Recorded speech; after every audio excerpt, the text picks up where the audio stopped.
स्वयं नीतीश कुमार को नहीं मालूम, क्योंकि उन्हें खुद नहीं पता है कि वो कहाँ रहेंगे।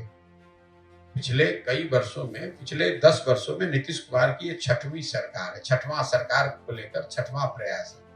हर साल 1.5 साल में नीतीश कुमार कहीं ना कहीं पलट के जाते ही जाते हैं। राजनीतिक स्थिति जैसी रहेगी देश में, जिधर का हवा दिखेगा नीतीश कुमार उधर भागने का प्रयास करेंगे। लेकिन अब वो समय धीरे धीरे वो भी खत्म हो रहा है। नीतीश कुमार की राजनीतिक पारी का अब अंतिम समय चल रहा है। लोकसभा चुनाव तक थोड़ी बहुत जो रेलेवेंस है वो रहेगी। लोकसभा चुनाव में जदयू पार्टी की करारी हार होगी। मैंने रोज कैमरे पर कहा है, उनको 5 सीट भी नहीं आएगा और उसके बाद उस दल का विघटन शुरू हो जाएगा। इन बातों को आप नोट कर लीजिए, लिख लीजिए, कैमरे पर रिकॉर्ड कर लीजिए। जब परिणाम आएगा तो हमसे आकर पूछ लीजिएगा। अगर हमारी बात गलत हो जाए तो पूरे बिहार की जनता के सामने खड़े होकर माफी मांग लेंगे। जब किसी चीज का विघटन होता है तो कहाँ जाता है? टुकड़ों में बट जाएगा। कोई भाजपा भागेगा, कोई आरजेडी भागेगा, कोई कम्युनिस्ट में जाएगा, कोई कांग्रेस में जाएगा, कोई जनसुराज में चला जाएगा, कुछ लोग निर्दलीय हो जाएंगे। विघटन का मतलब क्या है? मैंने ये नहीं कहा कि उस दल का किसी दल के साथ मर्जर हो जाएगा, मैंने कहा उस दल का विघटन हो जाएगा।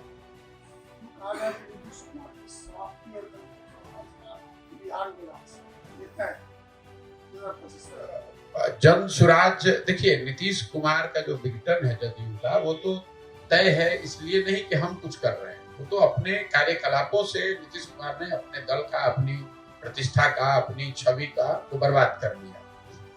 जहां तक 2025 के और जनसुराज का बात है, मैं आपको एकदम विश्वास से ये कह सकता हूं कि जनता में यहाँ अंदर से बहुत भारी लोगों के बीच में एंग्जाइटी है। लोग चाहते हैं कि यहाँ बदलाव हो, उनको रास्ता नहीं दिख रहा है।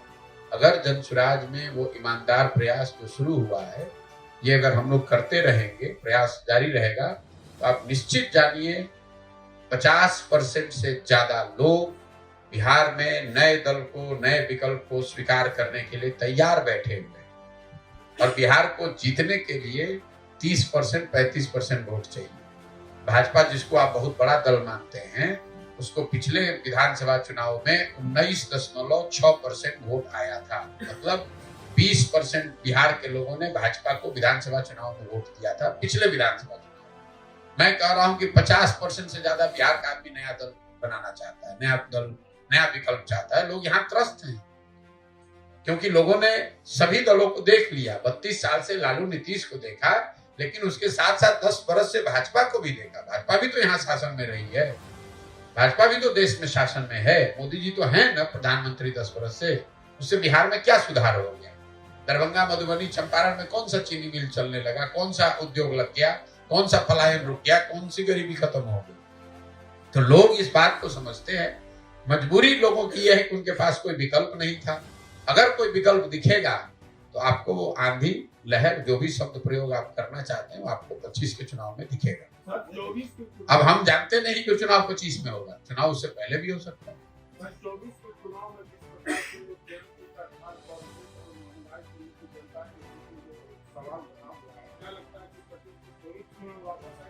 देखिए, ऐसा है, मैं उन नेताओं में से नहीं हूं जो रोज रोज चुनाव के बारे में भविष्यवाणी करते हैं। मैंने जीवन में एक बार कहा कि बंगाल में भाजपा नहीं जीतेगी, 100 से कम सीट आएगा। पूरे देश के लोगों ने कहा नहीं, बंगाल में तो भाजपा जीत रही है। जब परिणाम आए तो आपने देखा भाजपा को 77 सीट आया। मैं बिहार के नजरिए से, 24 के नजरिए से इतना कह सकता हूं कि एक दल जो सबसे बड़ी हार जिसको होगी वो है जदयू, उसको 5 सीट नहीं आएगा। बाकी किसको कितना सीट आएगा नहीं आएगा, ये ना मेरा विषय है, ना मैं उस पर कोई टिप्पणी करना चाहता हूं।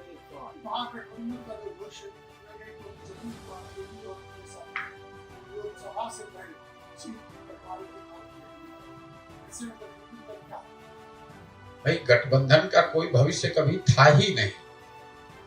गठबंधन क्यों बनाया गया, पहले आप ये समझिए। नीतीश कुमार को आप जितना समझते हैं उससे कम हम भी नहीं जानते। गठबंधन बनाने से पहले नीतीश कुमार सबसे पहले हमसे मिलने दिल्ली आए, हमको 4 घंटा समझाया कि गठबंधन हम क्यों वापस बनाना चाहते हैं। नीतीश कुमार महागठबंधन उन्होंने सिर्फ इसलिए बना, उनको कोई लालू यादव तेजस्वी यादव से प्रेम नहीं है, उनको कोई भाजपा की नीति से दिक्कत नहीं है। ये नीतीश कुमार के मन में ये डर था कि 24 में अगर हम इस गठबंधन में बने रहे भाजपा के साथ, 24 में लोकसभा जीतने के बाद भाजपा वाले हमको हटा देंगे, क्योंकि दल तो भाजपा का बड़ा था बिहार में। तो वो उनको ऐसा लगता था कि भाजपा वाले अपना मुख्यमंत्री बनाएंगे लोकसभा जीतने के बाद। तो भाजपा ऐसी स्थिति पैदा करे, उससे पहले ही छोड़कर लालू यादव के साथ चले जाए तो कम से कम 25 तक तो कुर्सी बच जाएगी। अब उनको ये समझ आकलन नहीं है कि भाई अगर आप महागठबंधन के साथ गए, अगर आप चुनाव हारे तो आपका दल ही नहीं बचेगा, तो गठबंधन बनाइएगा किससे? वही स्थिति होगी, लोकसभा में हारेंगे, दल खत्म।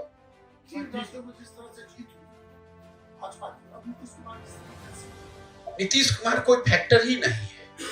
आप लोग बिहार में चूंकि पत्रकारिता करते हैं तो आपको लगता है कि दुनिया नीतीश कुमार के इर्द गिर्द घूमती है। भाई नीतीश कुमार राष्ट्रीय राजनीति में कोई महत्व का नेता नहीं है, कोई महत्व नहीं है। तो आप तो कह रहे हैं, कौन कहा है? इस देश में किसने कहा कि वो देश को प्रधानमंत्री को उम्मीदवार है? आप बता दीजिए। तो आप अपने घर में बैठ के, हम यहाँ से बैठ के कहें कि हम अमेरिका के राष्ट्रपति के उम्मीदवार हैं, उसका तो कोई महत्व नहीं है। नीतीश, देखिए, अगर आप विपक्ष की राजनीति को भी देखेंगे तो वहां सबसे बड़ा दल कांग्रेस है, दूसरा दल टीएमसी है, तीसरा दल डीएमके है। नीतीश कुमार को कैसे कोई नेता मान लेगा? और ये पहले दिन से मैं कह रहा हूं, ये तो आप लोग खुद से मुंह मियां मिट्ठू बनने की बात है कि भैया संयोजक बन रहे हैं, तो फिर आप लोगों ने कहा पहले कहा प्रधानमंत्री का चेहरा बन रहे हैं, वो नहीं बने तो कहा संयोजक बन रहे हैं, अब वो भी नहीं बने तो कर नहीं, पीछे से हम ही चला रहे हैं। अरे भाई, आपको कोई नहीं पूछ रहा है, आप अपना देख लीजिए, बिहार में कुछ बचा लीजिए, वही बहुत बड़ी बात है। अपना दल नहीं बचने वाला है और आप देश की बात कर रहे हैं। नीतीश कुमार, आप व्यवहारिकता से सोचिए, नीतीश कुमार या उनका दल विपक्ष का जो खेमा है उसमें वो क्या ऑफर कर सकते हैं? उनके पास संगठन है नहीं, कोई बहुत बड़ी पार्टी ऐसी है नहीं कि बहुत बड़े नंबर में उनके सांसद वो दे सकते हैं। उनके पास ऐसी व्यवस्था है नहीं कि वो पूरा इंडिया का संसाधन मुहैया करा दें, वो भी नहीं है उनके पास। चौथा, ऐसी कोई गवर्नेंस की छवि नहीं है कि भाई पूरे देश में लोग कह रहे हैं कि भैया हमको नीतीश कुमार जैसा गवर्नेंस चाहिए। आपको क्या लगता है, केरल में कोई आदमी कहेगा कि भैया हमारा केरल खराब है, बिहार जैसा हमको गवर्नेंस चाहिए? कोई ऐसा कहेगा? कोई तमिलनाडु में कहेगा? मैं इंडिया अलायंस के राज्यों की बात कर रहा हूँ। तमिलनाडु में कोई ऐसा आदमी कहेगा कि भैया तमिलनाडु तो बड़ा खराब है, बिहार जैसा तमिलनाडु को बना दो? तो जब आपकी ना छवि है, ना आपके पास संसाधन है, ना संगठन है, तो किस आधार पर आप नेता बन जाइएगा? ऐसे नहीं हो, हवा में थोड़ी ना बात होती है। आप कुछ टेबल पर रखिएगा तभी तो आपके लिए कोई बात मानेगा। मेरे भाई देखिए, लालू जी बड़बोले, राजद के जो नेता है ना, ये बड़बोले लोग हैं। अब आप राजद की स्थिति देख लीजिए, पूरे लोकसभा में 543 में से राजद के 0 एमपी हैं, 0। यहाँ अपने घर में बैठते हैं, 4 पत्रकार को बुलाते, कहते हैं कौन देश का प्रधानमंत्री होगा। जिस दल का 0 एमपी है वो तय कर रहा है कि देश का प्रधानमंत्री कौन होगा। लेकिन नीतीश कुमार को तो वही लालू जी बड़ा बना रहे हैं। आप कितना जानते हैं नीतीश कुमार और लालू यादव? हमसे ज्यादा नहीं ना जानते हैं। 15 में हम ही ना दोनों लोग को साथ में लेकर आए थे। आप कितना जानते हैं कि एक दूसरे को कितना प्यार करते हैं? हम नहीं जानते हैं। अरे नीतीश कुमार को कोई लालू यादव तेजस्वी यादव से प्यार नहीं है। लालू यादव तेजस्वी यादव इसलिए दिल्ली का रोज चढ़ा रहे हैं कि चढ़ जाए कि ये बिहार खाली हो कि हमारा लड़का मुख्यमंत्री बने। हाँ, नीतीश कुमार उनके साथ इसलिए है कि कुर्सी बची रहे, और जब कुर्सी अगर छूटे भी तो जब मेरी पारी खत्म हो तो कोई ऐसा आदमी यहाँ बन जाए कि लोग यहाँ कहें कि भाई कुछ भी कहिए, नीतीश कुमार कितनों खराब था तो इनसे तो अच्छा था। आप नीतीश कुमार को नहीं जानते हैं। नीतीश कुमार ऐसे आदमी हैं कि बिहार की जनता ने उनको 42 को एमएलए जिताया है। इसी जनता को सबक सिखाने के लिए ये लालू यादव को जंगल राज को वापस लाने का प्रयास कर रहे हैं कि जंगल राज वापस आ जाएगा तो लोग कहेंगे भैया बेकार नीतीश कुमार को हटाए, वही कम से कम ठीक था। अगर इनसे भी बुरी सरकार आ जाए तभी तो लोग नीतीश कुमार के बारे में अच्छा कहेंगे। मान लीजिए कोई अच्छी सरकार बिहार में आ जाए तो लोग क्या कहेंगे कि भैया अच्छा हुआ नीतीश कुमार से जान छूटा, बिहार की तरक्की शुरू हुई। लेकिन अगर इनसे भी खराब सरकार आ जाएगी तो लोग क्या कहेंगे अरे भाई कितना भी ये नीतीश कुमार खराब था, इनसे बेहतर था। तो नीतीश कुमार इतने बेवकूफ आदमी नहीं है, वो सोच समझ के ये निर्णय लिए है। मेरा एक सवाल है,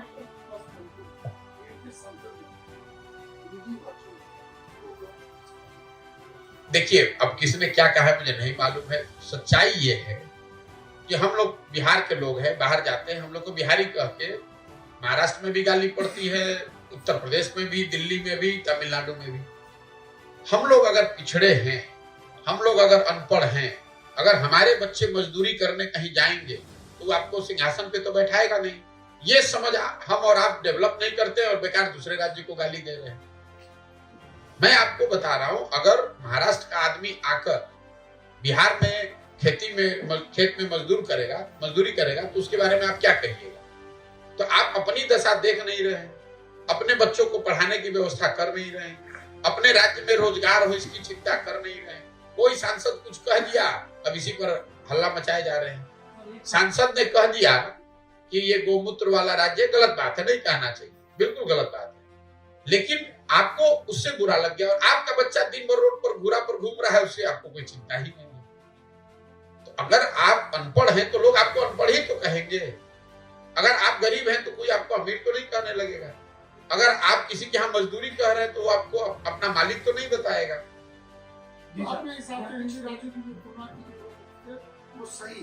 बिल्कुल बेकार आप अपना शब्द हमारे मुंह में डाल रहे हैं। मैंने कहा वो गलत है, लेकिन आपको हमको हिंदू राज्य के बारे में हम नहीं कह रहे हैं, हम बिहार की बात कर रहे हैं। बिहार के लोग जाते हैं और आपको गाली पड़ती है नहीं पड़ती है। तो अगर आप गलत है तो आपको नहीं झेलना पड़ेगा। बिहार की इस दशा की जानकारी आज को इस तरीके से समझता है, लेकिन आज आप इस बात की ज्यादा परिचित हैं। आज की दशा को पहले जो आप इन्हीं दलों के साथ बात किया भैया, जब हमारी क्षमता होगी तभी ना करेंगे। आप पत्रकार कब बने? जब पढ़ लिख के पत्रकार बने तब ना पत्रकार बने। एक मिनट रुकिए ना, आप ये सुनिए ना। अब आपका सवाल इतना समझ लिए, 15 महीने से यही सवाल लोग कर रहे हैं। आप ये हिंद टीवी चलाते हैं, पत्रकार कब बने? जब भी बने ना, कभी पढ़ाई लिखाई किए होंगे तब ना पत्रकार बने होंगे। फिर कहीं कुछ पत्रकारिता की होगी, फिर कुछ साधन व्यवस्था हो गया तब अपना चैनल चला रहे हैं। पैदा हुए उसी दिन आपको नहीं पता था कि पत्रकार होने की जरूरत है, उसी दिन हो जाते पत्रकार। बिल्कुल नहीं हुई है। लेकिन आप तमाम दलों के साथ काम कर चुके हैं, लेकिन अचानक फिर आपको ये आपको ना अचानक लग रहा है, क्योंकि आज आप जगे हैं। हम 10 बरस से यहाँ बिहार में प्रयास कर चुके नहीं, अगर प्रयास में सफलता मिली तो दूसरा प्रयास कर रहे हैं। मेरा एक अंतिम प्रश्न था कि 2024 का चुनाव, उस चुनाव में देश का प्रधानमंत्री कौन होना चाहिए? क्या लगता है? देश का प्रधानमंत्री उसको होना चाहिए जो देश के लोग जिसको वोट दे। हमारी नजर से क्या है, बस वोट सीक्रेट का है। अगर आप ही बता दीजिए कौन होना चाहिए। ईवीएम को लेकर जिस तरह से बात चल रही है, क्या आपकी नजर में क्या सही है? हमको नहीं मालूम, हम ईवीएम के एक्सपर्ट नहीं है। हम उन बेवकूफों में से नहीं हैं जो सब्जेक्ट को नहीं जानता है उस पर टिप्पणी करता है, ठीक है ना। यहाँ पर बिहार में तेजस्वी यादव खड़े हुए, कहा जीडीपी में हम लोग देश में सबसे टॉप 3 राज्य में। हमने सामने से कहा भाई जीडीपी का परिभाषा लिख दो, 10 दिन कोचिंग ट्यूशन ले लो, उसके बाद आकर बता दो कि जीडीपी होता क्या है, इसकी गणना क्या होती है, खाली बता दो कैमरे पर, हम कल से तुम्हारा झंडा लेके चलने लगे। तो जिस विषय की हमें जानकारी नहीं होती है, नीति ये कहती है, सामान्य ज्ञान ये कहता है कि जिस विषय की जानकारी नहीं उस पर मुंह नहीं खोलना चाहिए, वरना बेवकूफ दिखिएगा। हम ईवीएम के एक्सपर्ट नहीं हैं, हम क्यों ईवीएम पे टिप्पणी करें? ईवीएम सही है गलत है ये देखने के लिए इलेक्शन कमीशन ऑफ इंडिया है, कोर्ट है, यहाँ जो लोग दल करते हैं, पार्टी करते हैं, उनका काम है। अब हम यहाँ झूठ मूठ का खड़ा होकर ईवीएम पे क्यों टिप्पणी करने लगे? आप कह रहे हैं देश का प्रधानमंत्री कौन होना चाहिए? अरे भाई, अभी जिसको जनता चुनेगी उसको देश का प्रधानमंत्री होना चाहिए। चलिए सर, एक बड़ा प्रैक्टिकल सवाल है। अभी जो हालिया इलेक्शन हुआ है 5 राज्यों में, फॉर एग्जांपल राजस्थान में 500 का सिलेंडर मिला है, बीजेपी ने 450 का किया, और तो इस मेंटालिटी से लोग कब बाहर निकलेंगे? डेवलपमेंट पे वोट ही नहीं हो रहा है सर। 1200 के डेवलपमेंट का परिभाषा आपकी नजर में जो है, जरूरी नहीं है कि वही डेवलपमेंट का परिभाषा हमारी नजर में भी हो। लोग सब कुछ जांचने परखने के बाद अपने हिसाब से जिसको अच्छा समझते हैं उसको वोट करते हैं। लोकतंत्र ऐसे ही चलता है।